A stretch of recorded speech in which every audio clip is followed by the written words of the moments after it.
Hi, it's Luang from Tech, and today I'm gonna quickly show you the trick that I did for my kid. That I put a Kura bed tent on his bed. I have two beds. The little one, she has her own bed. The Kura one with the tent and everything, she very happy about it. But my boy, he doesn't have one, and I don't want him to be so jelly because every kid has the right to have a tent on his bed. So I make an adapter so that he can use the Kura bed tent on his bed also. So as you can see here, the Kura bed tent came with this kind of hook that it can be snapped on the beam of the Kura bed.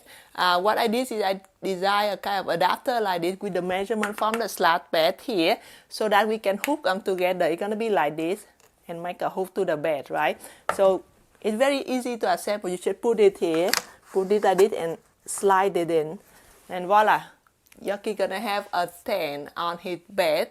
I'm gonna put this file on Thingiverse so you can download it. I'm gonna put the free cat file. So in case you need to edit, because you may have another kind of Ikea bed or whatever bed and you still want to put the tent on, you can use that file and just take the measurement and edit it, and you would have the tent on any bed. I hope it helped you to cheer up your kids, and if you like my channel, resubscribe to it, and we can see in the next one. Happy making!